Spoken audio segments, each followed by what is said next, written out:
The billing office at Memorial General smelled like recycled air and desperation. I sat in a plastic chair, my left leg still throbbing from the emergency surgery 3 days ago, staring at a number I couldn't comprehend. $47,328.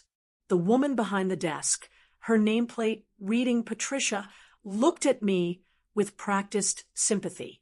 Your insurance claim was denied, she said softly. According to our records, you were removed from the policy on August 1st. That was 2 weeks before your accident. My hands went numb. That's impossible. I'm 23. I should be covered until I'm 26. Patricia turned her monitor toward me. There it was, in cold digital print. Policyholder Daniel Ashford. Dependent removed. Voluntary termination.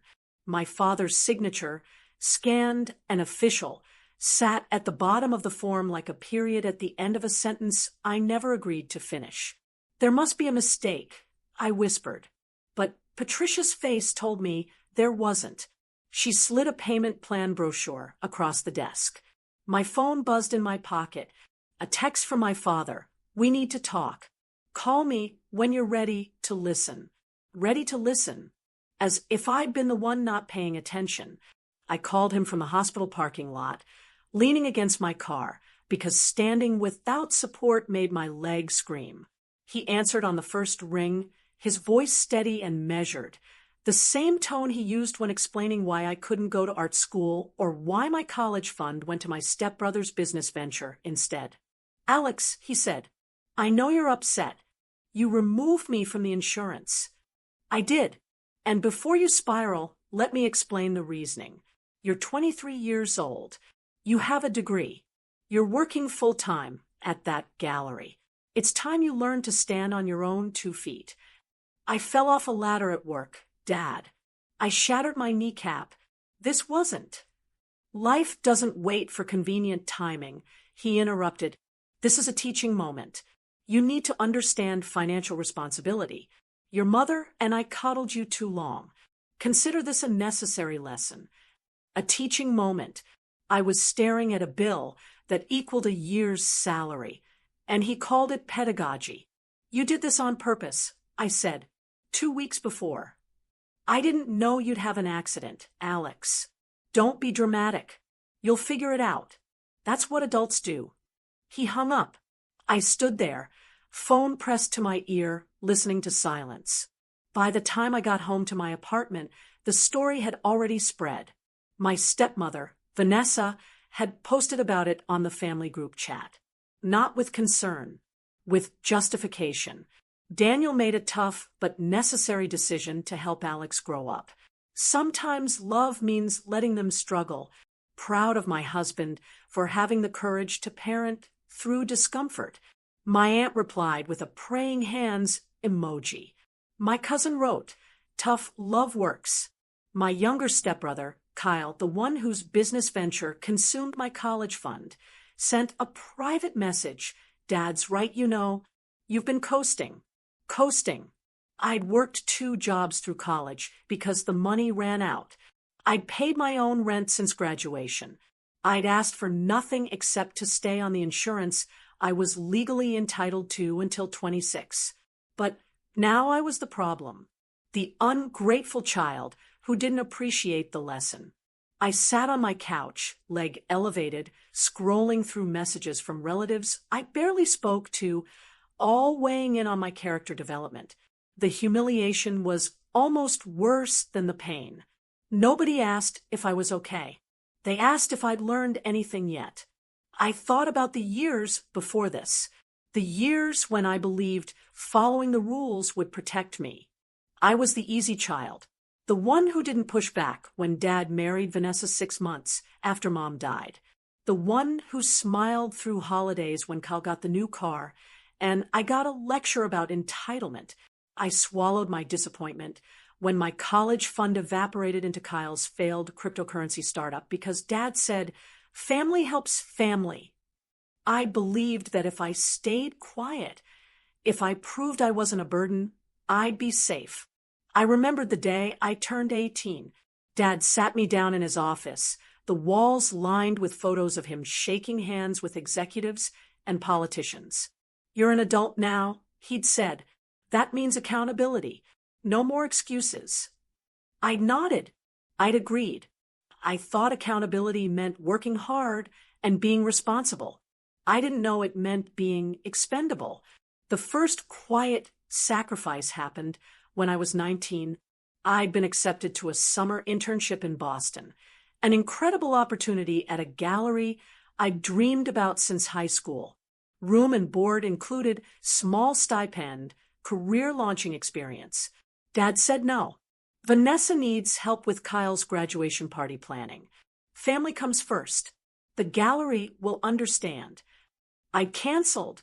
I'd spent that summer addressing envelopes and setting up chairs while Kyle celebrated a high school diploma he'd barely earned.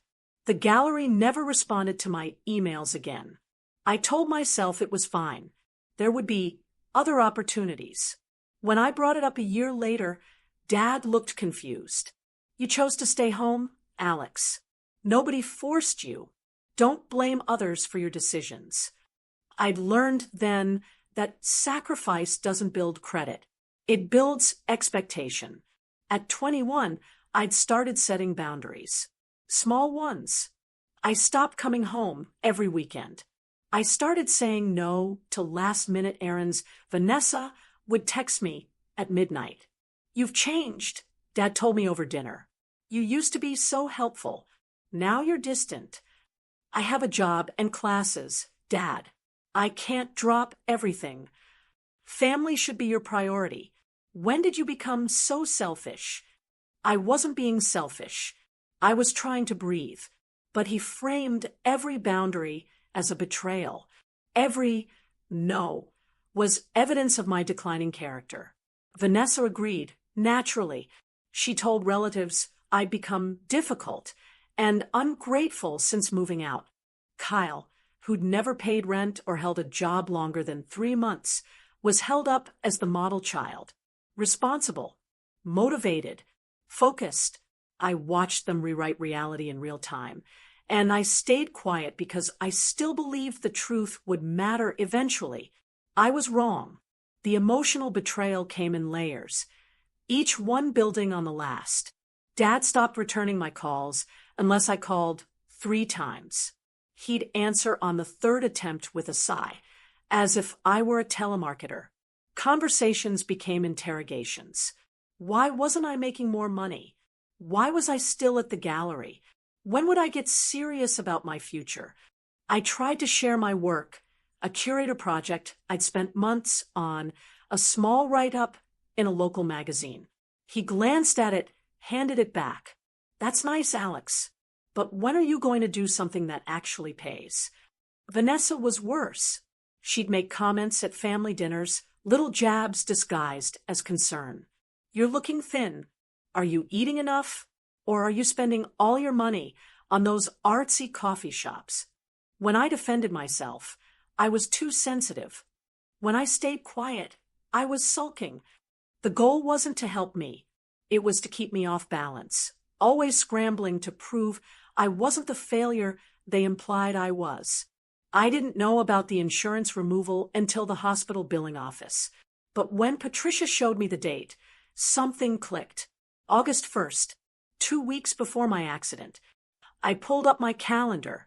August 1st was also 3 days after I declined to co-sign a loan for Kyle's new business idea, a food truck that Dad wanted me to help finance. "He's your brother," Dad had said. "He needs support."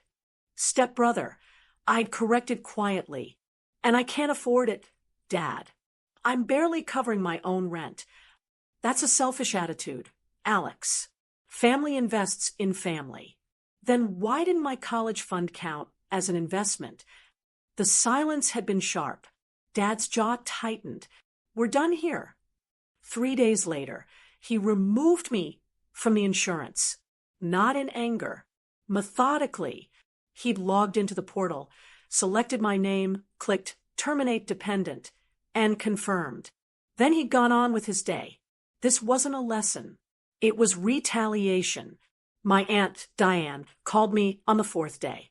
She was Dad's younger sister, someone I'd always felt slightly safer around. Her voice was careful. Alex, I heard about the hospital bill. Yeah, it's been a rough week.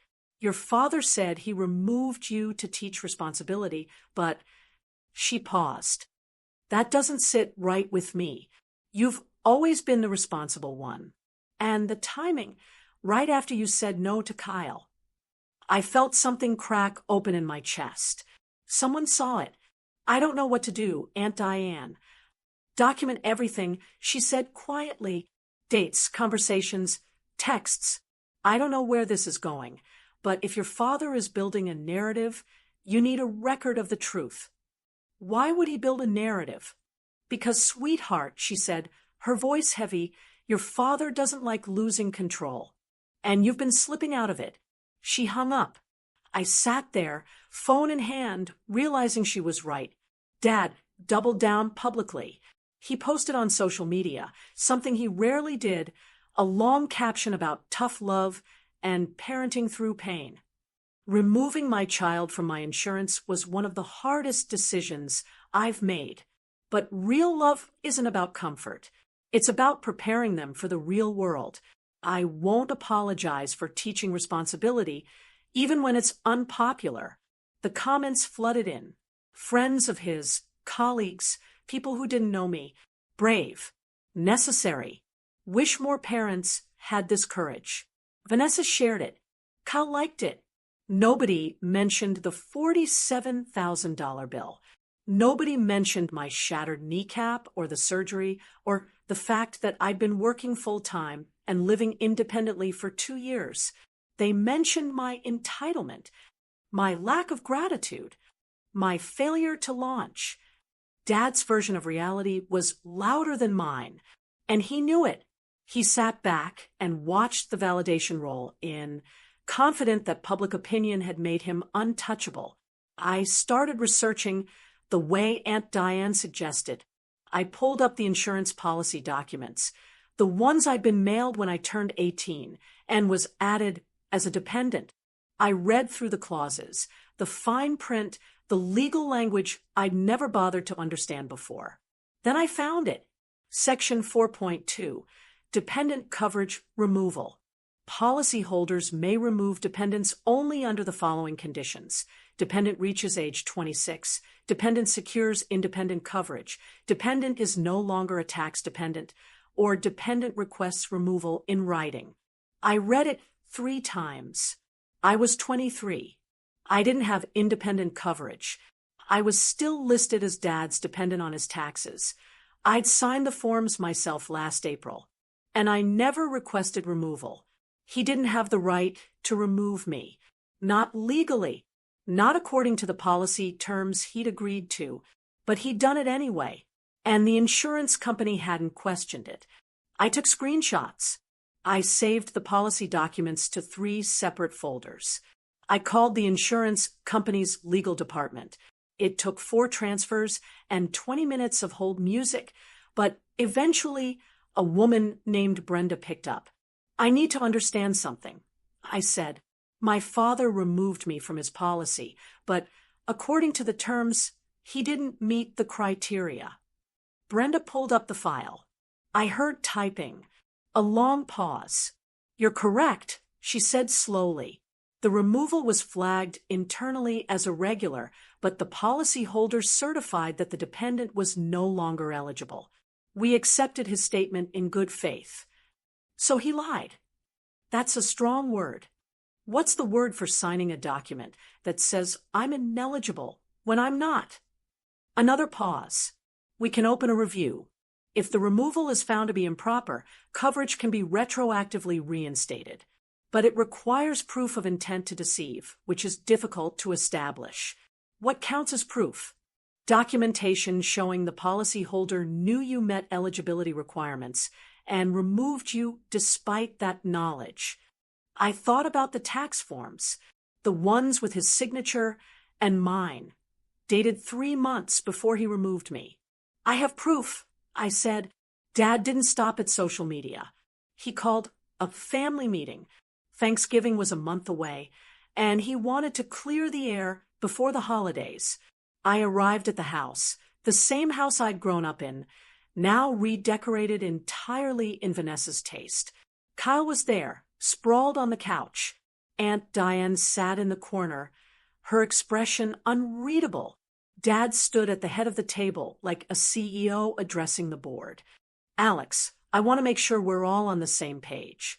This insurance situation has caused some tension, and I think it's because you're not seeing the bigger picture. I stayed quiet. You've been resistant to growth for years. You've made choices that prioritize comfort over progress. The gallery job, the tiny apartment, your refusal to help Kyle with his ventures, it all points to a pattern of stagnation. Vanessa nodded. Kyle smirked. I removed you from the insurance to force you into independence. It's not punishment. It's an investment in your future. And I'm disappointed that you're making me the villain instead of rising to the challenge. The room was silent. Everyone waited for me to respond, to defend myself, to beg for understanding. I didn't. Alex, Dad prompted. Do you have anything to say? No. His eyebrows lifted. No. I don't think this is the right time to discuss it. This is exactly the right time. We're family. We talk through our problems. I looked at Aunt Diane. She gave me the smallest nod. Then let's talk at Thanksgiving, I said. When everyone's together, I want to make sure the whole family hears the full story. Dad frowned. The full story is what I just told you. Then there's nothing to worry about. Vanessa shifted uncomfortably. Kyle looked between us, confused. Dad's jaw tightened, but he forced a smile. Fine. Thanksgiving. We'll settle this once and for all. I stood up, legs still aching, and walked out. I didn't explain. I didn't defend. I didn't give him anything to argue against. Silence, I was learning, could be a strategy. Thanksgiving arrived cold and tense. The entire extended family gathered. Aunts, uncles, cousins, Vanessa's parents, even Kyle's girlfriend, who I'd met twice. Dad was in his element, carving the turkey, holding court, the benevolent patriarch. He made a toast about family and gratitude and growth. Everyone raised their glasses. I waited. Dessert was served. Coffee poured. The conversation turned comfortable, drifting toward football and holiday shopping. That's when I spoke. Dad, can I ask you something? He looked up, surprised I'd engaged. Of course. When you removed me from the insurance, you certified that I was no longer eligible as a dependent. What made me ineligible? The table went quiet. Forks paused midair. We've been through this, Alex. You're an adult. You needed to take responsibility. That's not what I asked. The policy has specific criteria. Age 26, independent coverage, no longer a tax-dependent or personal request. Which one applied to me? His smile tightened. You're splitting hairs. I'm asking a factual question. You were living independently. You had a job. That's not one of the criteria. Vanessa jumped in. Alex, this isn't the time. Dad brought it up publicly. He posted about it online. He called a family meeting. If we're talking about it, let's talk about the actual policy terms. Dad set down his fork, his calm starting to fray. The policy allows me discretion as the account holder. It allows removal under 4 conditions. Which condition did I meet? You're being disrespectful. I'm being specific. Uncle Warren, Dad's older brother, leaned forward. Alex, what are you getting at? I pulled out my phone, opened the saved screenshots. I'm getting at the fact that Dad certified I was ineligible when I wasn't. I'm 23, not 26. I didn't have independent coverage. I'm still his tax dependent. I signed his forms in April, and I never requested removal. I slid the phone across the table. Uncle Warren picked it up, read, passed it to Aunt Diane. So the removal violated the policy terms. I said, which means the insurance company accepted a false certification. Dad's face went red. This is absurd. I made a parenting decision. You made a false statement to an insurance company. There's a word for that. The room was dead silent. Kyle's girlfriend looked like she wanted to disappear. Vanessa's mother stared at her plate. Alex, Dad said, his voice dropping dangerously low. Drop this. Now. Why? Because you're embarrassing yourself. Or I'm embarrassing you. Aunt Diane cleared her throat. She'd been quiet through the entire meal, but now she spoke, her voice calm and clear. Daniel, I want to understand this too. You told me you removed Alex because they needed to grow up. But if Alex still qualified for coverage under the policy terms, why did you certify otherwise? Dad turned to her, betrayed. Diane, it's a reasonable question. You've made this very public. You've framed it as a moral lesson. But if the removal wasn't legitimate under the policy, then what was it? It was legitimate. Based on what criteria? I asked again. Dad stood up. His chair scraped loudly against the floor. I don't have to justify my decisions to a room full of people who weren't there. I made a choice as a parent. End of discussion. Not end of discussion, I said quietly, because the insurance company is opening a review. And if they find the removal was improper, they'll reinstate my coverage retroactively, which means the $47,000 bill you said was my lesson to learn will be covered after all.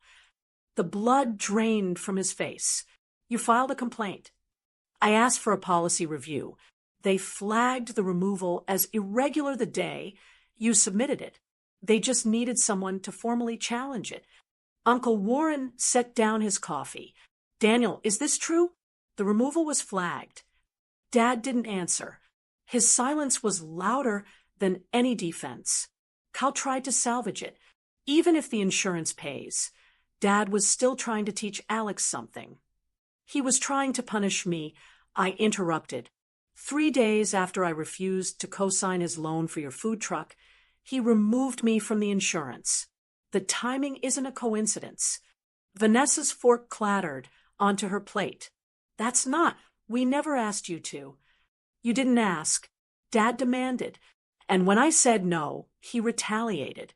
He logged into the insurance portal, falsely certified I was ineligible, and removed me. 2 weeks later, I shattered my kneecap. If the timing had been different, I'd be in debt for the next decade. Aunt Diane's face hardened. She turned to Dad. Daniel, tell me Alex is wrong. He said nothing. Tell me you didn't remove your child from insurance because they wouldn't co-sign a loan. It wasn't about the loan. Dad finally exploded. It was about respect, about Alex learning that actions have consequences. They've been pulling away for years, refusing to help the family, acting like they're above us. I'm not above you. I said quietly, I'm just not below you anymore. The table was chaos now. Aunt Diane was demanding answers. Uncle Warren was reading the policy on my phone. Vanessa was whispering urgently to Kyle, who looked like he'd swallowed glass. I kept my voice level. The insurance removal wasn't about teaching responsibility. It was about control. Dad couldn't force me to co-sign the loan, so he punished me for saying no.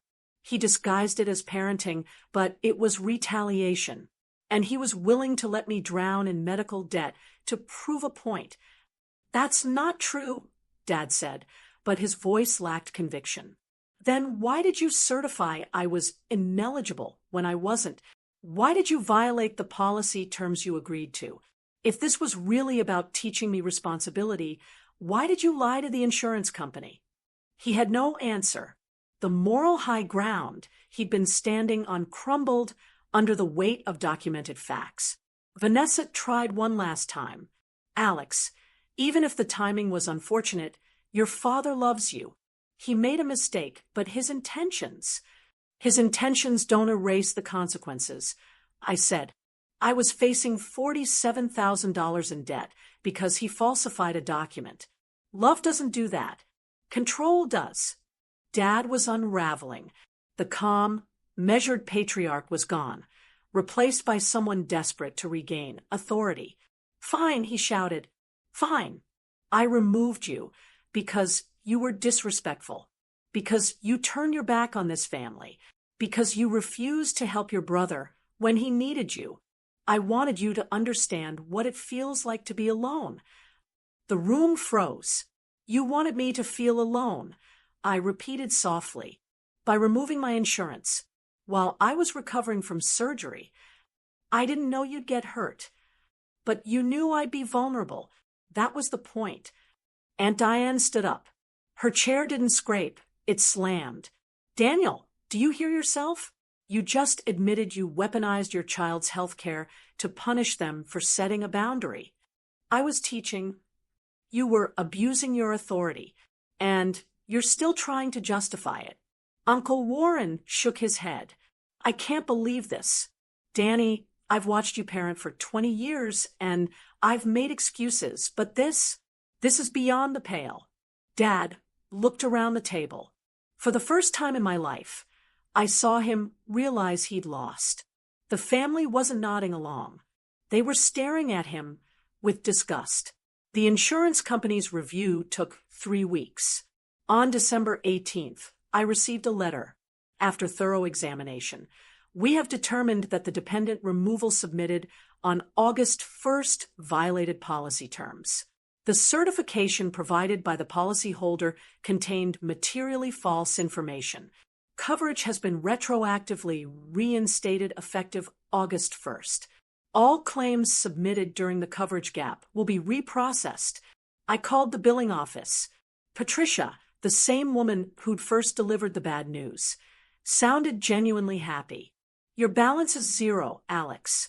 The insurance covered everything. You're all set. I sat in my apartment, the letter in my hand, and felt something I hadn't felt in months. Relief. Not just financial relief. Emotional relief. The system, for once, had worked. The truth, backed by documentation, had mattered more than Dad's narrative. But the consequences didn't stop there. The insurance company flagged Dad's account for fraud. He received a formal warning and a note on his record. If he violated policy terms again, he'd lose coverage entirely. Vanessa was furious. She called me, screaming about how I destroyed the family and ruined your father's reputation. I let her yell until she ran out of steam, then quietly said, he ruined it himself. I just asked for a policy review. Kyle's food truck never launched. Without my co-signature, the loan fell through. Dad tried to fund it himself, but after the insurance incident, Vanessa put her foot down. We're not throwing good money after bad, she told him. Kyle blamed me naturally. He sent a long, misspelled text about betrayal and family loyalty. I blocked his number. Dad didn't apologize. He doubled down, telling relatives I'd turned on him and chose paperwork over family. Some believed him, but more people like Aunt Diane and Uncle Warren, saw through it. The family fractured, but not because of me, because the truth was finally louder than the lie. 6 months later, I received a letter from a foundation I'd applied to years ago, back when I was 19 and dreaming of that Boston internship. They were launching a new fellowship for emerging curators. Full funding, mentorship, gallery placement. I'd forgotten I'd even applied. The selection committee included someone who'd seen my work at a local exhibition. They tracked me down through the gallery. We were impressed by your resilience, the coordinator told me during the interview. A lot of candidates have credentials. You have character. I accepted the fellowship. It wasn't just career advancing. It was life-changing. And it came not because I'd been quiet and compliant, but because I'd been competent and honest. The years I spent working quietly, building my skills, documenting my efforts, those years mattered. The people who dismissed me as entitled or ungrateful were wrong. And now I had proof. 24. I moved to a new city for the fellowship. My apartment overlooked a park. I had a desk by the window where I worked on exhibition proposals and research projects. My leg healed. The scar was still there, a thin line across my kneecap, but it didn't hurt anymore. I stopped checking the family group chat. I stopped waiting for Dad to apologize. I realized I didn't need his validation. I built a life on my own terms, one where my worth wasn't determined by how much I could endure or how quiet I stayed. I learned that boundaries weren't selfish. They were survival. And Diane visited me once. We sat in the park, drinking coffee, watching people jog, and walk dogs. "You did the right thing," she said, standing up to him. Most people never do. I didn't want to. I admitted. I just wanted the bill to go away. But you didn't stop there. You made him face the truth. That's courage. I thought about that word. Courage. I'd always associated it with loud, dramatic gestures. But maybe courage was quieter. Maybe it was showing up with receipts when someone tried to rewrite your story. 25. A year later, I'm still here. The fellowship turned into a permanent position. I'm curating my first solo exhibition in the spring, a collection about resilience, survival, and the art of rebuilding. Dad sent an email last month. It wasn't an apology. It was a request to move past this and focus on healing the family. He didn't acknowledge what he'd done. He just wanted me to forgive him without accountability. I didn't respond. Some people think silence means I'm still angry. But I'm not.